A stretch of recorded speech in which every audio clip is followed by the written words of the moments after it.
ನನಗೂ ಭಾಳ ಆತ್ಮೀಯರಾಗಿದ್ದರು. ಅವ್ರ ಕುಟುಂಬ ಎಲ್ಲ ಭಾಳ ಹತ್ತಿರದಿಂದ ಬಲ್ಲೆ. ಸೊ ಅನೇಕ ಸಂದರ್ಭದಲ್ಲಿ ಸರ್ಕಾರದ ಅನೇಕ ಕಾರ್ಯಕ್ರಮದಲ್ಲಿ ಕೂಡ ಪಾಲ್ಗೊಂಡು ನಮಗಂತೂ ಸಂಪೂರ್ಣವಾದ ಆಶೀರ್ವಾದವನ್ನು ಮಾಡ್ಕೊಂಡು ಬಂದಂಥ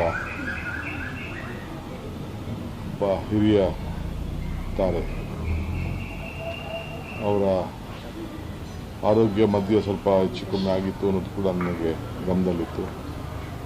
ಕರ್ನಾಟಕ ಸರ್ಕಾರ ಮತ್ತು ವೈಯಕ್ತಿಕವಾಗಿ ಅವರ ಆತ್ಮಕ್ಕೆ ಶಾಂತಿ ಸಿಗಲಿ ಅಂತೇಳಿ ಹಾರೈಸ್ತೇನೆ. ಮತ್ತು ನಾವು ಕೂಡ ಅವರ ಬೇಕಾದಷ್ಟು ರಾಜ್ಕುಮಾರ್ ಅಲ್ಲದೆ ದಕ್ಷಿಣ ಭಾರತದ ಅನೇಕ ಚಿತ್ರನಟರು ಕೂಡ ಜೊತೆಯಲ್ಲಿ ಅಭಿನಯಿಸಿ ಒಳ್ಳೆಯ ಹೆಸರನ್ನು ಕೂಡ ಪಡ್ಕೊಂಡಿದ್ದರು.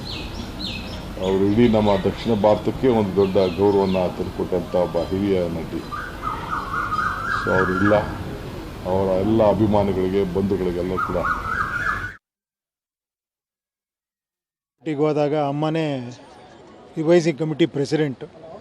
ಪಿಕ್ಚರ್ ನೋಡಿ ಹೊಗಳಿ ನನಗೆ ಆಶ್ಚರ್ಯ, ಯಾಕಂದ್ರೆ ಇಡೀ ಇಂಡಸ್ಟ್ರಿನೇ ಬೈತಾಯಿತ್ತು ಪಿಕ್ಚರ್ನ ಹೊಗಳಿ ಅದನ್ನು ಸೆನ್ಸಾರ್ ಮಾಡಿಸಿ ಆ ಸಿನಿಮಾ ಇವತ್ತು ನಾನು ಯಾವಾಗಲೂ ಇವರು ಬಂದಾಗೆಲ್ಲ ಹೇಳ್ತಿದ್ದೆ, ನಾನು ಹೀರೋ ಆಗಿರೋದಕ್ಕೆ ನೀವೇ ಅಮ್ಮ ಕಾರಣ, ಒಂಥರ ಗಾಡ್ ಮದರ್ ಇದ್ದಂಗೆ ನೀವು ಅಂತ.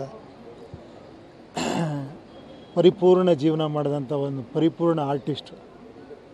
ನಮಗೆ ಭಾಳ ಫ್ಯಾಮಿಲಿ ಫ್ರೆಂಡ್ ಥರ ನಮಗೆ. ಅವ್ರ ಮಗಳು ಇಂದು ಸಮರ್ಥ ಅವರೆಲ್ಲ ನಮ್ಮ ಫ್ಯಾಮಿಲಿ ಫ್ರೆಂಡು.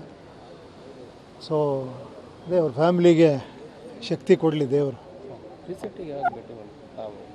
ನಾವು ಭೇಟಿ ಮಾಡ್ತಾನೆ ಇರ್ತೀವಿ, ಇಲ್ಲೇ ಪಕ್ಕದಲ್ಲೇ ಅಲ್ಲ, ಫ್ಯಾಮಿಲಿ ಸಿಗ್ತಾನೆ ಇರ್ತಾರೆ. ಅವ್ರ ಮಗಳು ನಮ್ಮ ಮನೆಗೆ ಬರ್ತಿರ್ತಾರೆ. ಸಮರ್ಥ ಅವ್ರ ಅಳಿಯ ನಮ್ಮ ಭಾಳ ಕ್ಲೋಸ್ ಫ್ರೆಂಡು, ಎಲ್ಲ ಸಿಗ್ತಾನೆ ಇರ್ತಾರೆ. ಓಕೆ.